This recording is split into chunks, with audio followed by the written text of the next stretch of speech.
Assalamualaikum warahmatullahi wabarakatuh. Selamat datang di podcast horor gelap gulita, tempat di mana kegelapan memeluk ketakutanmu dan setiap bayangan berbisikan cerita yang belum pernah terungkap. Malam ini kita akan menyusuri kisah yang mampu membuat bulu kuduku berdiri dan jantungmu berdebar tak karuan. Judul kita kali ini adalah Rogoh Nyowo, karya Mas Kalong.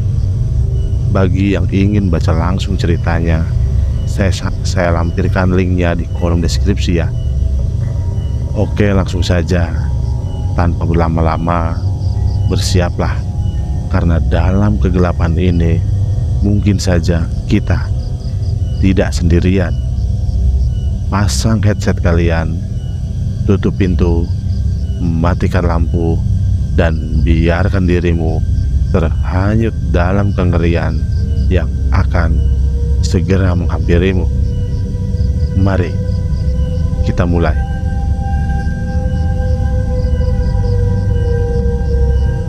Suasana duka tampak menyelimuti sebuah rumah berukuran sedang, berdinding papan dan beralaskan tanah.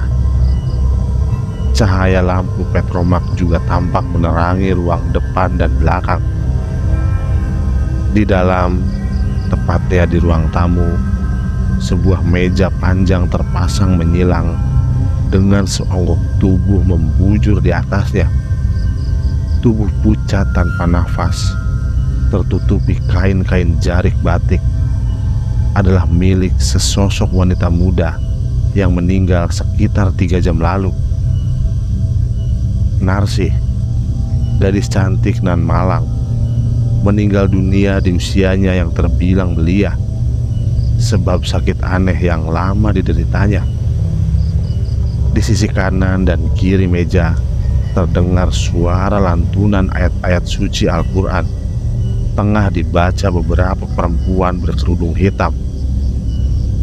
Sedangkan di belakang rumah, 2 orang laki-laki tampak sedang berbicara serius bersama seorang lelaki tua berbaju dombor, berikat kepala hitam. Sebaiknya Narsi dikuburkan di tanahmu sendiri, biar lebih aman, ucap lelaki tua berikat kepala hitam. Tapi saya tak punya tanah sendiri di dekat rumah, Mbah, jawab laki-laki berkopiah hitam lusuh. Tak lain ayah dari Narsi, wanita yang baru meninggal. Ini yang menyulitkan, sahut lelaki tua berbaju batik. Di sebelah lelaki berikat kepala hitam. Ya sudah, begini saja, kuburkan di tanah makam, tapi cari tempat di tengah-tengah dan tetap harus dijaga sampai 40 hari. Dengan tegas, akhirnya Mbah Rekso, sosok yang disepuhkan di desa itu, memutuskan. Di samping Mbah Rekso dikenal sebagai sesepuh, beliau juga dikenal dengan ilmu-ilmu kejawen, sehingga masyarakat di desa itu segan dan menaruh hormat pada beliau. Hari berganti pagi, prosesi mensucikan jenazah Narsi rampung. Penggalian liang lahat yang letaknya hampir di tengah-tengah tanah makam umum juga sudah selesai. Terlihat dari beberapa penduduk ikut dalam penggalian, tampak sudah duduk-duduk santai sembari menanti jenazah datang. Dengar-dengar kuburan Narsi ini akan dijaga sampai 40 hari ya, Kang? Tanya salah seorang dari mereka sambil sibuk meracik tembakau dan cengkeh untuk dijadikan rokok. Ya harus, kalau enggak, wah bahaya, sahut temannya yang duduk di sebelahnya, seraya menuangkan kopi dari teko ke dalam gelas. Memang bahaya kenapa? Kembali satu temannya bertanya dengan mimik wajah heran. Gak tahu pastinya, cuma kata Mbak Rekso begitu. Jadi yang tahu alasannya ya Mbak Rekso, jawab temannya tadi sambil meneguk kopi sedikit sudah menghangat. Tak lama kemudian mereka terdiam saat mata mereka melihat iring-iringan para pelayat berjalan di belakang sebuah keranda yang dipikul 4 orang laki-laki. Salah satu dari pengiring tampak menaburkan bunga warna-warni di sepanjang jalan yang dilalui. Ditambah isak tangis keluarga Narsih menambah suasana duka di hari itu. Setelah melewati beberapa gundukan tanah, sampailah keranda jenazah dan diletakkan tepat di samping sebuah liang lahat yang bakal menjadi rumah terakhir bagi Narsih. Suara azan sebentar berkumandang. Setelah penutup keranda dibuka, terlihat sebujur tubuh kaku jenazah Narsih berbalut 3 lembar kain putih. Wajahnya pucat dengan beberapa kapas menempel pada bagian-bagian tertentu. Juga beberapa tali masih terlihat mengikat dari ujung kaki sampai atas kepala. Tiba saatnya jenazah Narsih dimasukkan ke liang lahat. Terdengar iringan tangis dari keluarga Narsih, seperti belum bisa merelakan. Setelah selesai jenazah diletakkan dan iqomah terdengar, papan juga terpasang rapi menutupi mayat Narsih. Barulah tanah-tanah galian diurukan kembali hingga menutup dan membentuk sebuah gundukan bernisan kayu kuncup. Lantunan bait-bait doa mengiringi proses akhir pemakaman Narsih. Isak tangis masih terdengar terseduh dan lirih ketika langkah kaki para pelayat mulai meninggalkan tanah makam umum. Namun mereka, para pelayat dan beberapa anggota keluarga, tak menyadari bahwa di sudut ujung tanah makam, tepatnya di samping sebuah pohon lego besar menjulang, sepasang mata tengah mengawasi dari awal sampai akhir proses pemakaman. Mata dari sosok laki-laki setengah baya berperawakan kurus, tinggi, berkulit hitam. Ia tersenyum melihat para pelayat sudah meninggalkan tanah kuburan di mana sang perawan ontang-anting dimakamkan. Akhirnya, yang kutunggu-tunggu dan kucari sekian lama kini ada di depan mata. Ucapnya lirih, disertai senyum sinis tersungging di bibirnya yang kecoklatan. Hari terus bergulir. Terik matahari yang menyengat dirasa warga kampung. Sejenak terganti dengan kesejukan senja sore, membuat sebagian mereka masih berada di sawah-sawah semakin bersemangat. Namun hal itu tak berlangsung lama, sebab sebentar kemudian gumpalan awan-awan hitam berkejaran dan menutup semburat merah di ujung langit timur.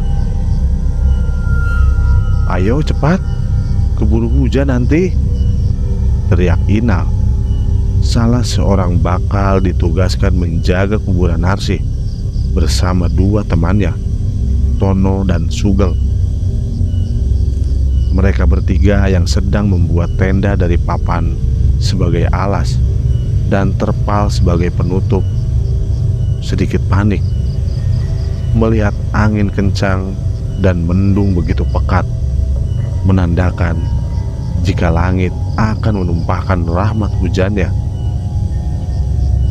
Sedikit demi sedikit ketiganya merampungkan tenda bakal tempat bermalam selama beberapa hari guna menjaga makam Narsih. Tanpa tahu, tanpa sadar, dengan besarnya resiko yang akan mereka hadapi. Sore itu, langit Singosari hampir rata menjatuhkan air hujan. Hawa dingin mulai menusuk, membuat hampir seluruh masyarakat desa, khususnya kampung kerajaan, memilih untuk berdiam diri di rumah. Rata-rata rumah-rumah penduduk yang masih berdinding papan dan penerangan dari lampu-lampu dimar tertutup dan sepi, membuat kampung kerajaan seolah menjadi kampung mati. Tapi malam sunyi itu tak berlaku untuk 3 laki-laki berumur 30 tahunan. Mereka harus keluar melawan hembusan angin dingin dan pekatnya malam guna menjaga kuburan Narsih. Sebab mereka telah sanggup dengan bayaran yang telah disepakati selama 40 hari. Meski hujan masih menyisakan gerimis kecil, tak membuat ketiganya mundur. Bermodalkan lampu petromak, ketiganya berjalan menyusuri jalanan kampung yang sepi dan gelap. Hanya suara binatang kecil terdengar, seolah ikut mengiringi awal pekerjaan mereka. Langkah ketiganya melambat saat memasuki jalan setapak becek dan banyak berkubang lumpur, hingga sampai di sebuah rumah sedikit besar dan tampak terang. Mereka berhenti, menunggu sebentar, dan tak lama menyambut kemunculan 2 wanita membawa termos dan bungkusan-bungkusan dari daun pisang sebagai bekal pemberian keluarga Narsih. Kalian bertiga harus benar-benar menjaganya. Jangan sampai kalian lengah, karena kuburan Narsih sudah pasti diincar banyak orang. Ingat, kalau ada apa-apa, kabari saya secepatnya, ucap Mbah Rekso dari ambang pintu dengan raut wajah datar pada Inal, Tono, dan Sugeng, yang langsung dijawab dengan anggukan pelan. Setelah menerima bekal dan dirasa cukup semua pesan dari Mbah Rekso, ketiganya berpamitan, meneruskan langkah menuju tenda yang sudah mereka buat sore tadi. Sebuah tenda beratap dan berdinding terpal hijau, berpilar bambu, dan berlantai papan bersusun, terletak persis di belakang pintu masuk makam umum. Gelap, dingin, dan menyeramkan sudah barang tentu terasa di tempat itu, tapi tak membuat ciut nyali ketiganya. Sesampainya mereka di tenda, Inal langsung menggantung lampu petromak di pilar bambu, sedang Sugeng dan Tono bermodalkan senter dengan 3 batu baterai di tangan, langsung berjalan menuju makam Narsih guna memastikan bahwa makam Narsih masih aman. Gundukan tanah basah dengan sisa-sisa taburan bunga tampak masih utuh. Bahkan nisan bertuliskan Narsih masih tegak lurus, tak goyah sedikit pun, membuat Tono dan Sugeng merasa lega. Setelah memastikan, Tono dan Sugeng berbalik kembali ke tenda, di mana sudah ada Inal di dalamnya. 3 gelas kopi telah Inal tuang bersama makanan olahan dari singkong untuk menemani ketiganya berjaga. "Gimana, Ton? Aman?" tanya Inal ketika Tono masuk duluan ke dalam tenda. "Aman, Al, masih utuh," jawab Tono. sambil tangannya menyambar gelas berisi kopi hitam yang mereka bawa dari rumah Pak Widi, orang tua Narsih. Hal sama juga dilakukan Sugeng, ikut menyusul masuk ke dalam tenda. "Kenapa toh? Kok makam Narsih harus dijaga?" tanya Tono. Merasa belum begitu mengerti tujuan utama pekerjaannya. "Supaya tidak digali orang dan diambil sesuatu dari jenazahnya," jawab Sugeng, paling tua di antara Inal dan Tono. "Maksudnya gimana toh, Kang? Gak paham aku," kembali Tono bertanya, belum puas dengan jawaban Sugeng. "Gini loh, Narsih ini perawan lontang-anting yang meninggal tepat malam Jumat Kliwon. Dan itu paling dicari oleh para penganut ilmu hitam." Karena penjelasan Sugeng seketika terhenti saat telinganya mendengar sesuatu di balik pintu masuk makam umum yang hanya berjarak beberapa meter dari tenda mereka. Sebentar ketiganya saling pandang, seperti sama mendengar suara dengusan kuat disertai geraman-geraman lirih. "Jangan didekati," larang Sugeng, melihat Inal akan beranjak mendekati pintu gerbang. "Kenapa, Kang?" tanya Tono heran. "Biarkan dulu, aku takut itu pancingan agar kita meninggalkan kuburan Narsih. Kamu ingat kan pesan Mbah Rekso?" jelas Sugeng pada Tono. Tono dan Inal terlihat tegang, merasakan suasana mulai mencekam. Berbeda dengan Sugeng, terlihat biasa saja. Sugeng memang paling pemberani dibanding Inal dan Tono, sebab dia sedikit banyak belajar dari Mbah Rekso. Lama mereka menunggu dalam kebisuan, namun tak ada tanda-tanda apapun selepas suara-suara itu menghilang, membuat ketegangan di wajah mereka mengendur. Malam terus bergulir, meninggalkan larut hingga ke dini, sampai akhirnya sayup-sayup suara tarhim terdengar, menandakan waktu subuh hampir tiba. Sugeng yang tak terlelap semenit pun segera membangunkan Inal dan Tono. Tertidur meringkuk dalam dekapan sarung, mengakhiri tugas pertama mereka dengan hanya gangguan kecil. Dari surau kecil yang letaknya paling dekat dengan tanah kuburan dibanding masjid, suara azan subuh terdengar dikumandangkan oleh suara tua. Setelahnya, hanya beberapa gelintir orang sepuh terlihat ikut menunaikan sholat subuh berjamaah. Miris, padahal satu kewajiban berpahala lipat ganda, namun justru tak menarik bagi sebagian besar kaula muda. Mereka lebih asik berkelimpung di pembaringan, menikmati alam mimpi, mengabaikan diri mereka sebagai seorang hamba. 3 sekawan sang penjaga kuburan Narsih segera beranjak setelah melihat semburat kemerahan di ufuk barat. Mereka melangkah pulang bersamaan warga yang mulai keluar rumah menjemput Rizky dengan berbagai peralatan masing-masing, menandakan semangat juang demi menyambung nafas anak dan istri. Sawah dan ladang memang menjadi sumber utama penghasilan dan kehidupan mayoritas warga kampung kerajaan, bahkan sudah seperti rumah kedua bagi mereka.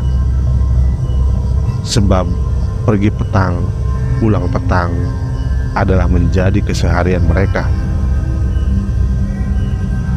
"Ke sawah, Mbah, Pak De," sapa Sugeng, Inal maupun Tono saat berpapasan di jalan dengan para penduduk yang akan pergi ke medan lumpur. Suasana akrab antar sesama sangat terasa, mencerminkan satu budaya ramah tamah, sopan santun masih dijunjung tinggi sebelum tergerus era modernisasi. Sebelum pulang ke rumah masing-masing, ketiganya sebentar singgah di rumah Mbah Rekso yang langsung disambut di teras depan rumah sederhana miliknya. "Bagaimana, Sugeng? Apakah ada gangguan?" tanya Mbah Rekso setelah mempersilahkan mereka duduk. "Maaf Mbah, cuma gangguan-gangguan kecil," jawab Sugeng menunduk, menandakan ia begitu menghormati Mbah Rekso. "Semoga saja sampai tutup lemah Jala Suto tak ada yang berniat membongkar kuburan Arsy," ucap Mbah Rekso sembari menatap lurus ke depan saat bergumam sebuah harapan. Sejenak suasana hening. Ketiga lelaki muda yang duduk di hadapan Mbah Rekso tertunduk diam, menunggu tanpa berani mengganggu lamunan laki tua, penerus awal Trah Rengko Sasmito. Tapi tak lama suasana mencair dengan datangnya 3 gelas kopi dan 1 gelas sebekong teh.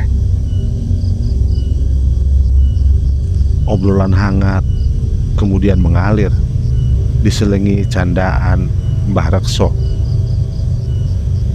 Sesekali menggoda ketiga lelaki muda yang masih membujang, hingga matahari mulai menampakkan kegagahannya dan juga kopi mereka pun tinggal ampas. Mereka bertiga akhirnya pamit.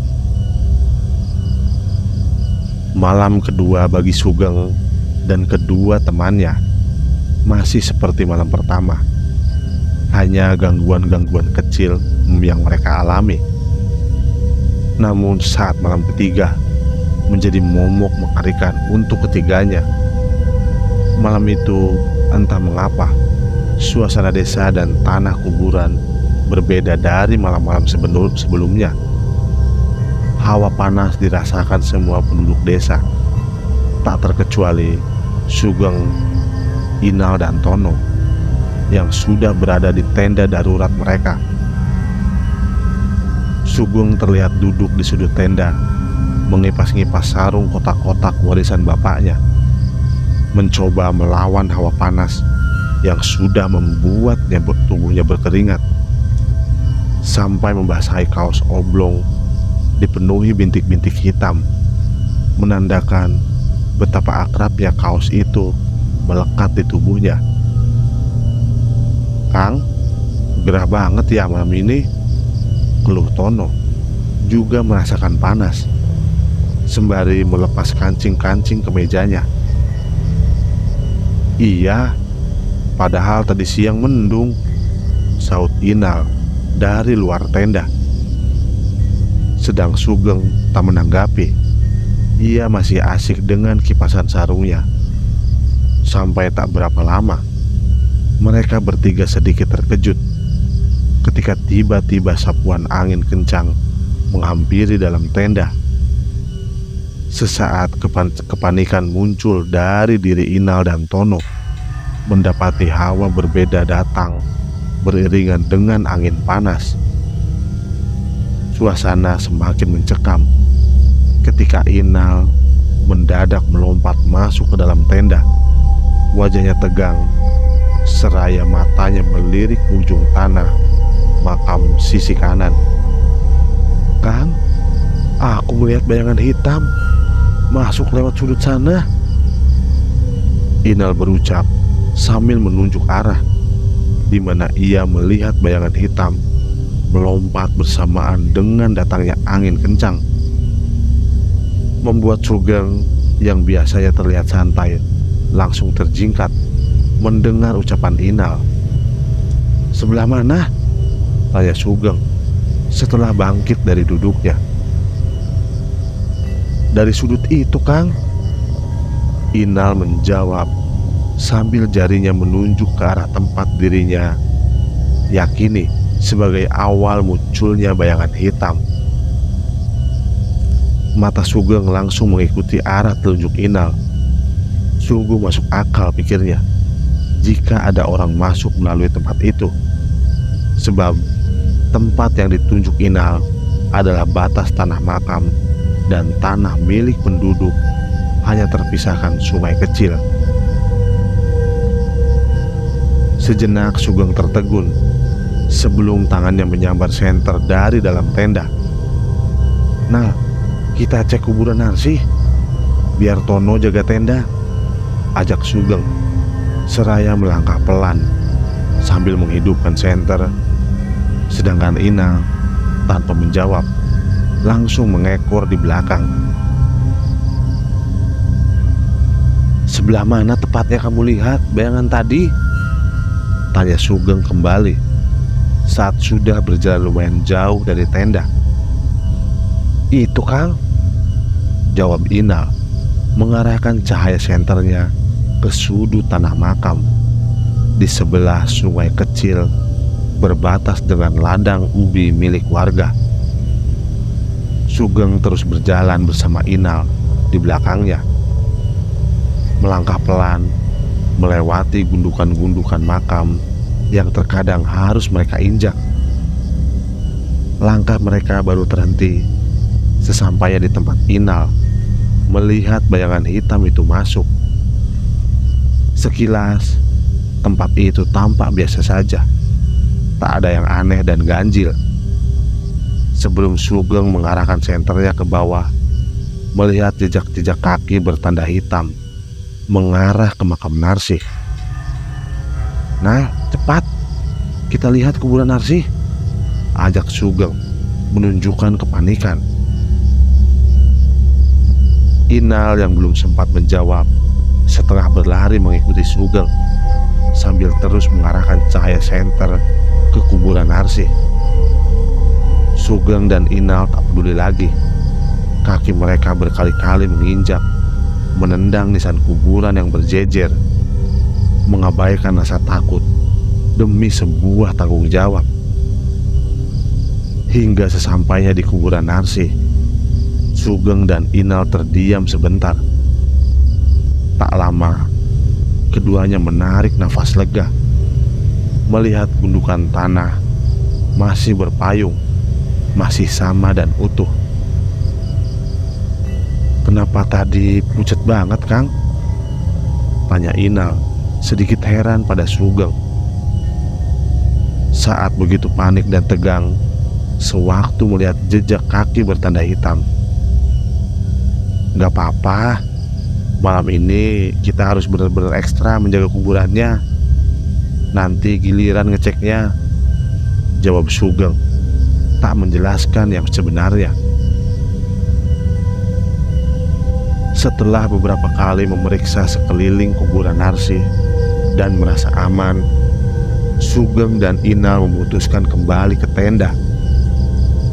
Hawa mencekam benar-benar Sugeng rasakan saat melangkah, merasa bahwa sedang diawasi banyak mata dari samping kanan dan kiri. Namun Sugeng mencoba untuk tak mengindahkannya, meski dadanya bergemuruh tak beraturan. "Gimana, Kang? Aman?"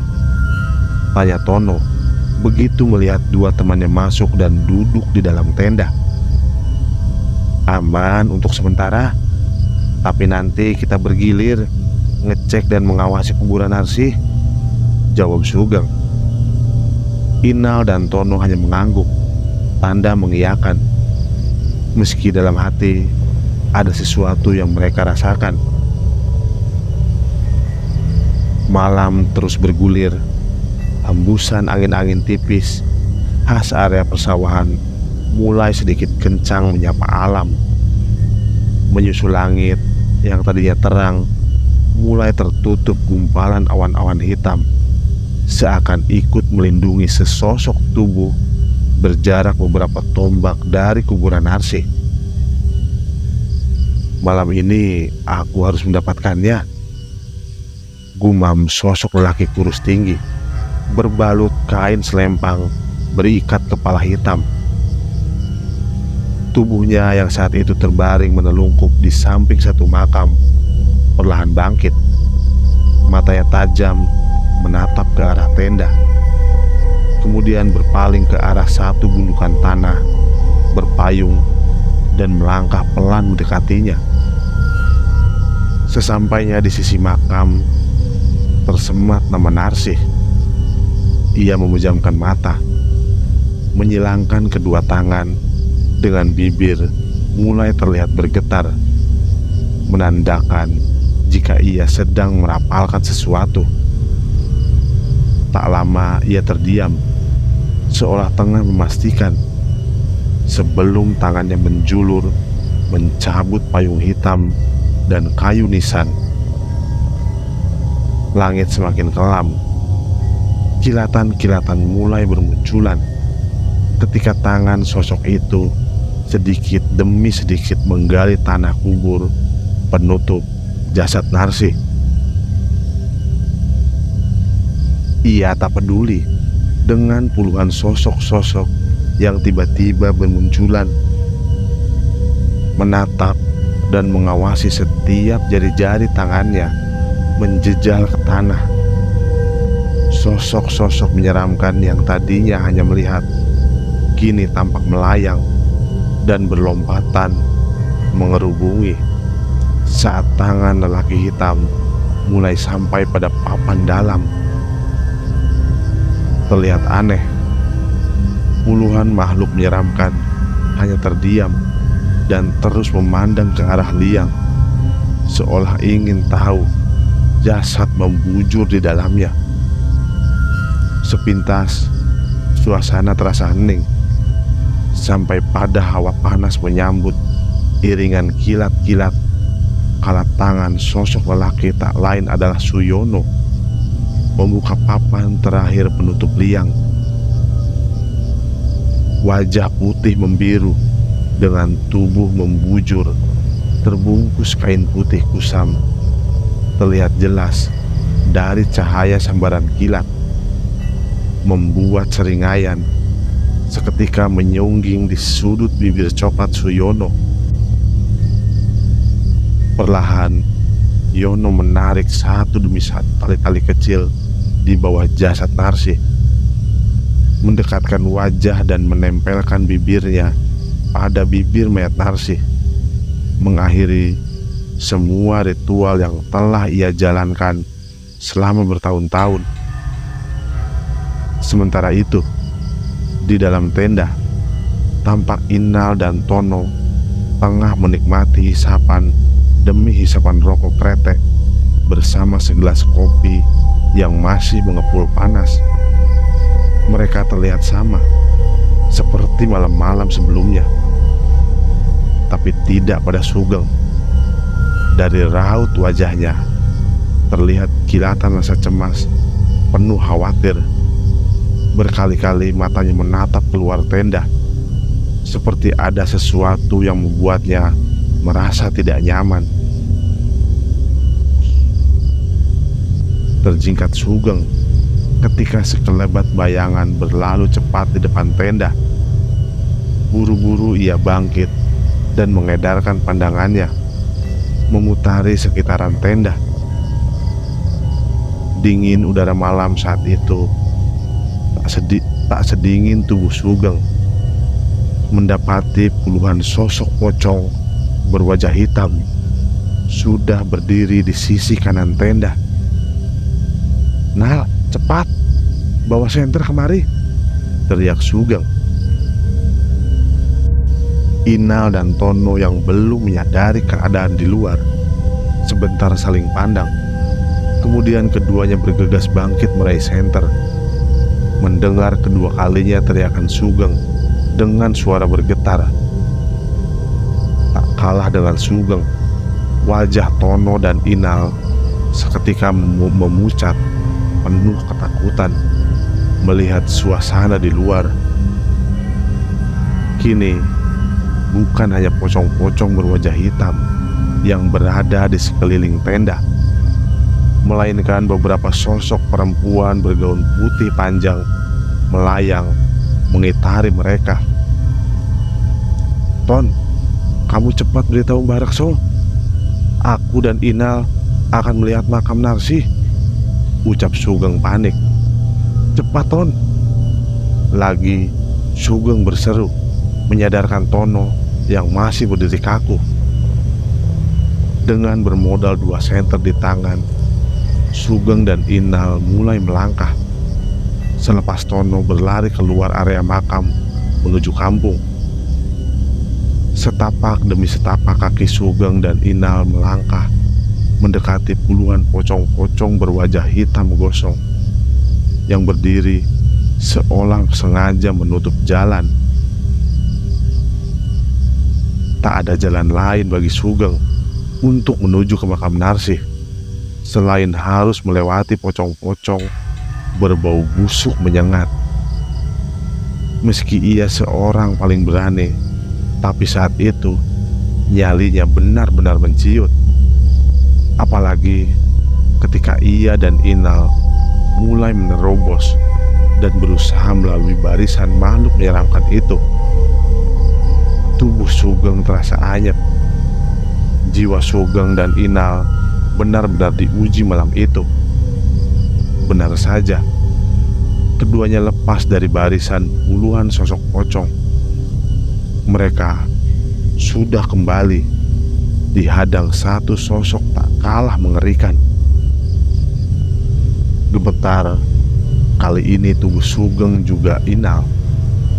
Jantung keduanya serasa berhenti berdetak melihat sosok wanita tua berambut acak-acakan menyeringai di depan mereka.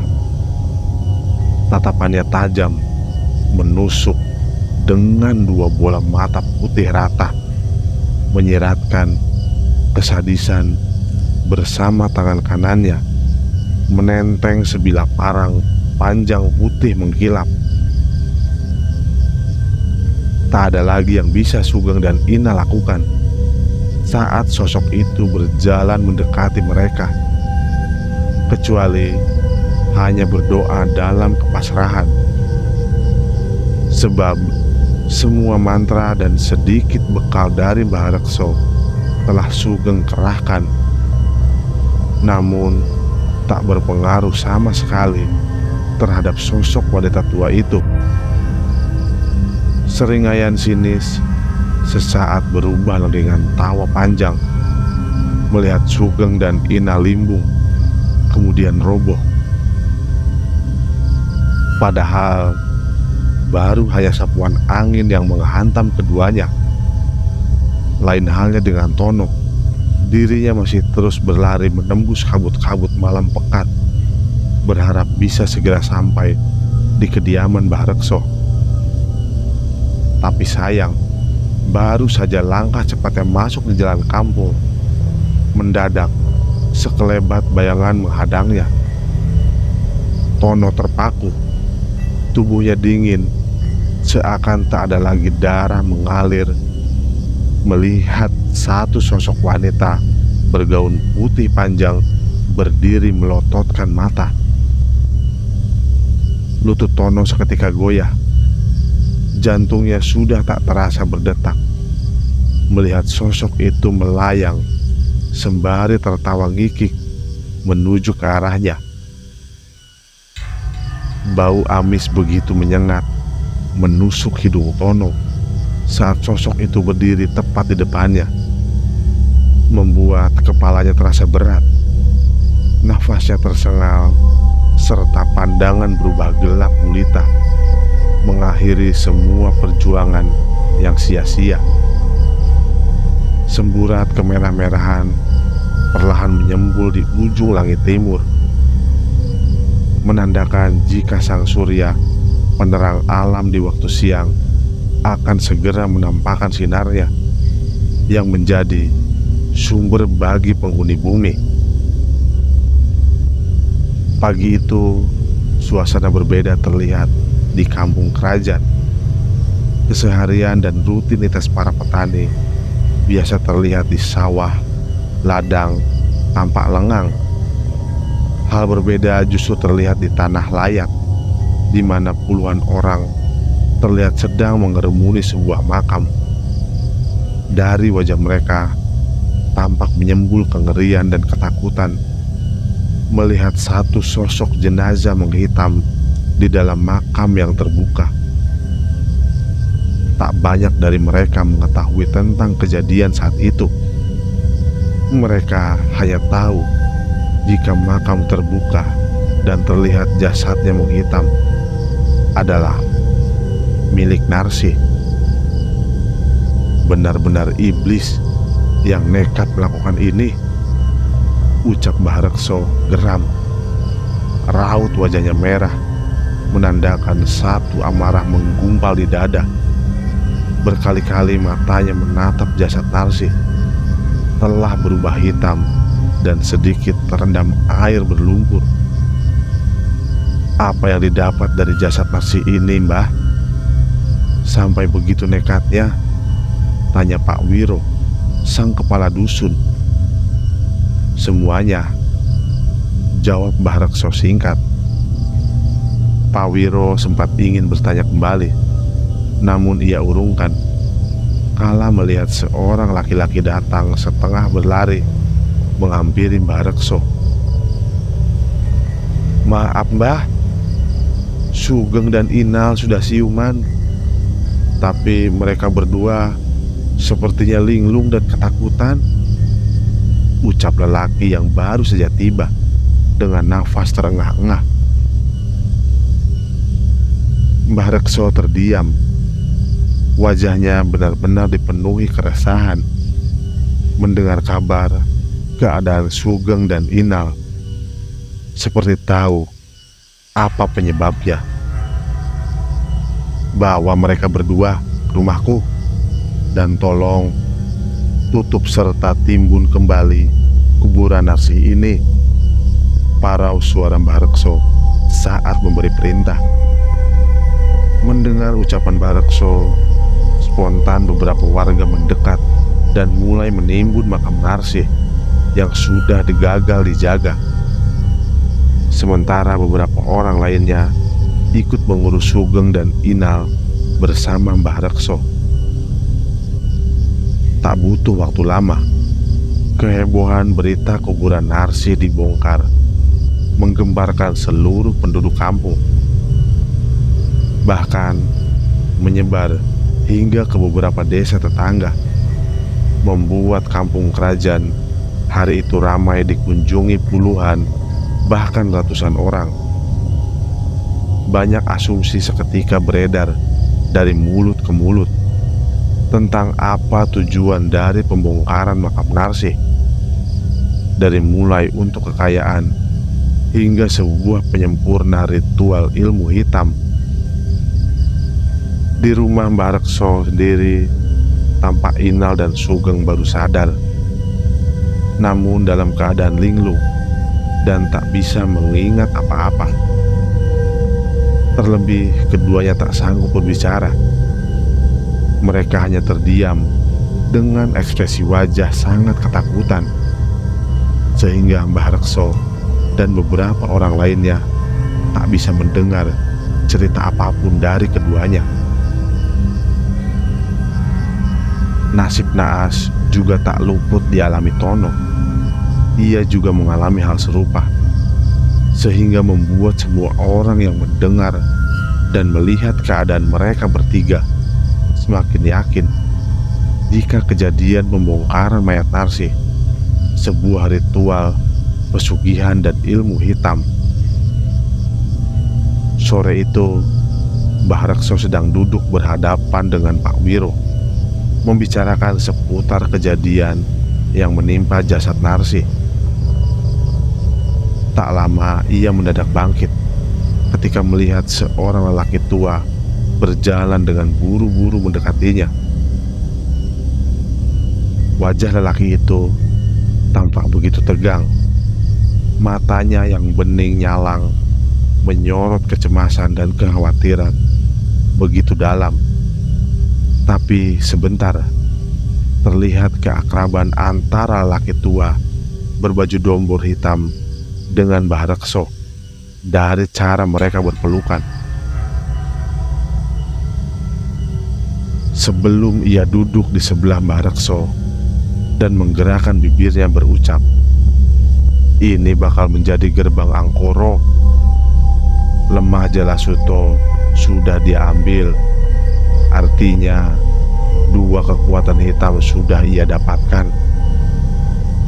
Mbah Rekso nampak tertegun mendengar ucapan laki-laki tua, biasa dipanggil Mbah Bayan, salah satu sesepuh kampung kerajaan, juga salah satu ketua adat Kejawen yang diangkat oleh Trah Rangka Sasmito. Itu artinya panjenengan sudah tahu siapa pelakunya, Mbah? Tanya Pak Wiro. Sedari awal hanya diam, memberanikan diri bertanya. Saya rasa Rekso juga sudah bisa menduga siapa pelakunya, tapi sekarang dia sudah pergi karena semua sudah ia dapatkan, sahut Mbah Bayan. Tirakat ngerame 100 hari di alas Purwo bukan hal yang mudah dan ringan, tapi ia sanggup melewatinya, ucap Mbah Rekso menanggapi ucapan Mbah Bayan. Sebenarnya siapa yang panjenengan maksud, dan ilmu apa yang didapatkan dari membongkar makam Narsih? Pak Wiro sudah tak tahan dengan rasa penasarannya, lagi-lagi bertanya. Mbah Rekso dan Mbah Bayan sejenak saling pandang sebelum Mbah Rekso melempar tatapannya lurus ke depan, menarik nafas panjang seraya berucap dengan berat, "Rogoh nyowo."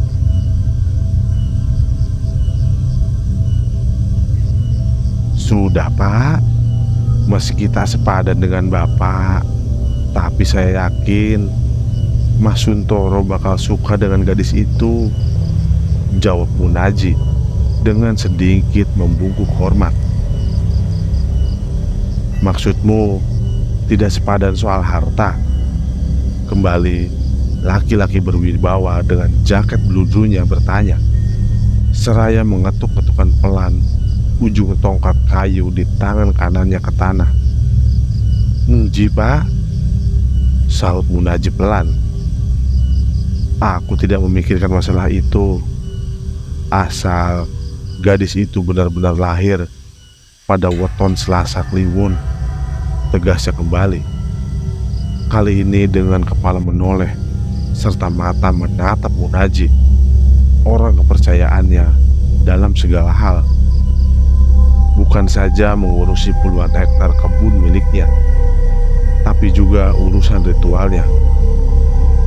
Kalau soal itu sudah saya pastikan, Pak, bahwa dia benar-benar perawan, Selasa Kliwon, dan anak tunggal.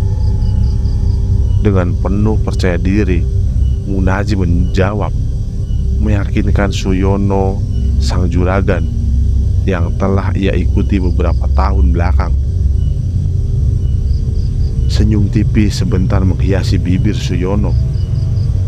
Matanya memandang lepas ke depan, membayangkan jika usahanya bakal membuahkan hasil, mewariskan semua yang ia dapat dari usaha penuh perjuangan dahulu. Senja sore semakin merangkak, hampir tenggelam, memunculkan serbitan angin-angin tipis mendayung, menyebar kesejukan seantero lahan perkebunan, membuat dua lelaki itu menyedekapkan kedua tangan mereka seraya menatap kabut-kabut berkejaran, menjadi penanda atau peringatan bagi para penghuni bumi jika malam bakal merajai, mengganti kepungahan siang menyengat. Malam itu di sebuah rumah lumayan besar berhalaman luas dengan naungan beberapa pohon buah yang rindang menjulang tinggi di sisi kanan kiri gerbang pintu masuk. Terlihat semakin asri dengan aneka macam bunga warna-warni tergantung di teras, bercahayakan lampu terang di setiap sudut, menyebarkan cahaya putih hingga ke halaman. Di dalam, di ruang keluarga, tampak seorang gadis duduk dengan kepala tertunduk di hadapan seorang lelaki berpakaian batik, berpadu belangkon di kepala. "Duk, kamu tahu siapa yang kemarin datang?" Dengan suara berat dan wajah sedikit tegang, lelaki itu mengawali percakapan dengan bertanya. Sang gadis cantik nan anggun hanya menggelengkan kepalanya pelan, menandakan jawaban ketidaktahuannya, tanpa berani mengangkat wajah. Dia adalah utusan Pak Yono, juragan, serta orang paling disegani di sekitaran wilayah ini, sambung lelaki itu. Sejenak ia terdiam, menatap dalam-dalam gadis ayu yang masih tetap menunduk di hadapannya, sebelum meneruskan ucapannya. "Dia datang atas perintah dan sekaligus wakil dari salah satu anak Pak Yono, ingin melamarmu." Desiran darah dan degupan jantung gadis itu spontan bergejolak, membuatnya memberanikan diri, mengangkat kepala dan memandang lelaki berbelangkon yang tak lain bapaknya sendiri, demi mendengar sebuah kalimat yang masih tabu baginya, lamaran. Tapi Wuri masih terlalu muda, Pak. Wuri masih ingin kuliah, belum siap kalau harus menikah, jawab gadis cantik bernama lengkap Wuri Handayani kepada bapaknya, Wardoyo. Pak Wardoyo lagi-lagi terdiam, wajahnya sedikit menegang mendengar jawaban putri sematawayangnya, seperti ada beban bergelayut di pundak saat berpikir akan satu pilihan yang amat sulit.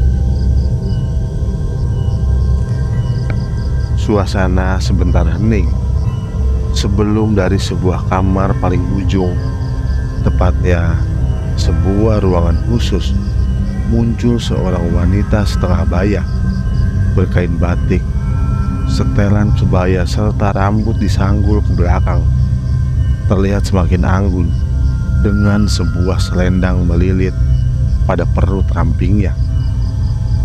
Pelan langkah wanita itu mendekat dan duduk di samping Wuri. Tangannya segera membelai dengan lembut rambut panjang milik putrinya yang dibiarkan tergerai. "Duk, ibu tahu kalau kamu punya cita-cita sendiri. Ibu sama bapak sebenarnya juga berat jika kamu jadi menantu Pak Yono." Sejenak, wanita yang tak lain ibu dari Wuri menghentikan ucapannya. Matanya menatap Pak Wardoyo, seolah tengah meminta persetujuan. Namun bapak sama ibu juga berat untuk menolak lamaran dari Pak Yono. Dia bukan orang sembarangan. Lembut terdengar di telinga Wuri ucapan ibunya. Tapi bagi Wuri ada tekanan kuat di balik kelembutan suara itu. "Karena dia orang kaya raya?" tanya Wuri dengan mata mulai berkaca. "Bukan hanya itu, Nduk, tapi lebih dari yang kamu sangkakan." Pak Wardoyo yang tadinya menyimak ikut menjelaskan. Bukan tanpa sebab Wardoyo mengucapkan itu.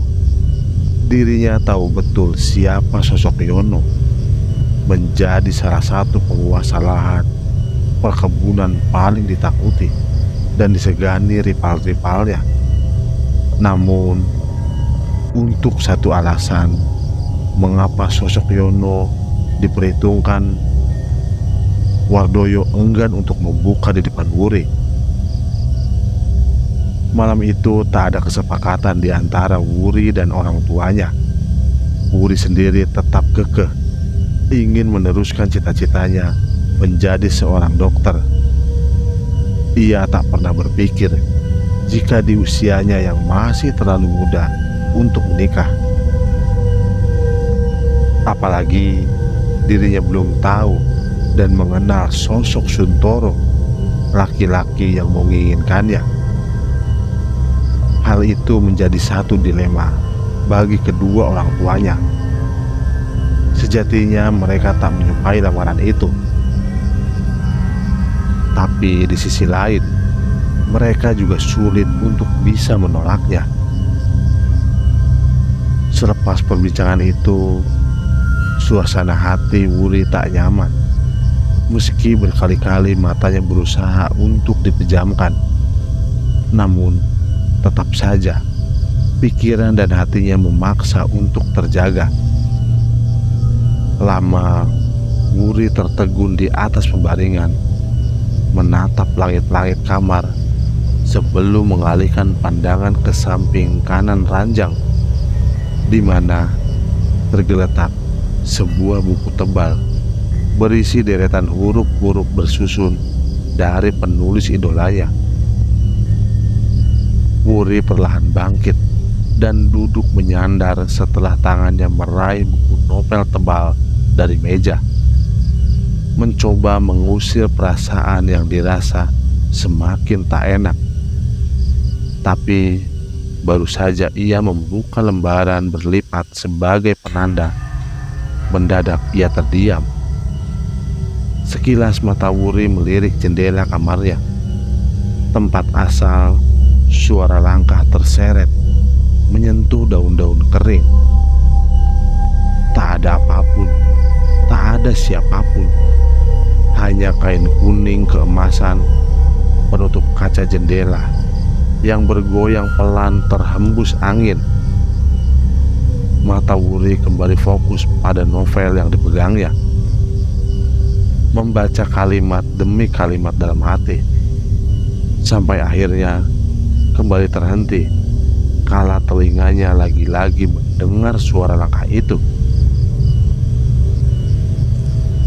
Bahkan kali ini Wuri menajamkan mata dan pendengarannya saat langkah itu semakin jelas dan mendekat ke arah jendela. Wuri seketika meletakkan novelnya. Kakinya perlahan turun dari ranjang besi berhias kelambu putih motif bunga-bunga. Ia melangkah pelan mendekati jendela kamar berlapis kain horden kuning tanpa teralis. Terjingkat kaget Wuri saat baru beberapa langkah, tiba-tiba satu tiupan angin kencang masuk dan melewati kain hordeng yang menerpa wajah serta rambutnya, membuatnya berangsur mundur ke belakang. Bukan saja ia dikejutkan dengan hembusan angin kencang, tapi juga pada bau gosong daging terbakar yang datang bersamaan. Mata Wuri tak lepas memandangi jendela kamar berbentuk memanjang dari bawah ke atas setinggi dirinya. Meskipun rasa takut mulai menyusup, tapi rasa penasarannya jauh lebih besar. Namun beberapa saat kemudian, Wuri merasakan tengkuknya dingin, bulu kuduknya meremang, ketika untuk kedua kalinya angin berhembus lebih kencang, menyibak tirai gorden, memunculkan dua bayangan sosok di luar kamar. Jelas, sangat jelas mata Wuri melihat dua sosok itu. Sosok wanita tinggi, bergaun putih kusam, berwajah hitam gosong, dengan rambut terjuntai memanjang. Namun, bukan sosok itu yang membuat Wuri gemetar, tapi satu sosok wanita tua sedikit bungkuk di belakangnya, berbola mata putih dan rata, menenteng sebilah parang panjang mengkilap di tangan kanannya. Wuri yang sudah ketakutan membalikkan badan, berusaha lari keluar dari kamar. Sayang, langkahnya lagi-lagi harus tertahan terhadang sosok wanita bergaun panjang yang tiba-tiba sudah berdiri di depan pintu. Kini Wuri benar-benar tak berdaya. Tubuhnya kaku, wajahnya pucat pasi mendapati sosok itu tersenyum sembari menjulurkan kedua tangannya seperti ingin memeluk. Jerit Wuri tak kuat lagi menahan ketakutannya. Tubuhnya terkulai lemas, terduduk di tepian ranjang dengan nafas memburu, menyesapi bau gosong bercampur Kamboja memenuhi rongga hidungnya. Selesai.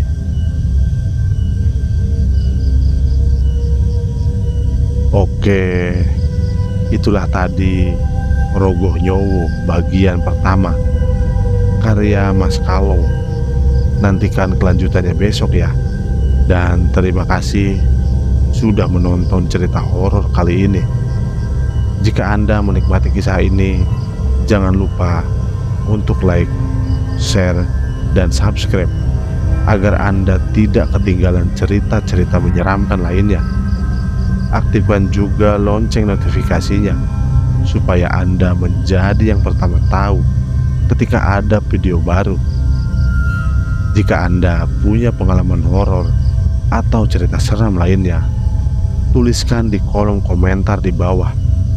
Sampai jumpa di cerita berikutnya.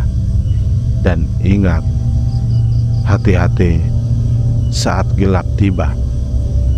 Selamat malam.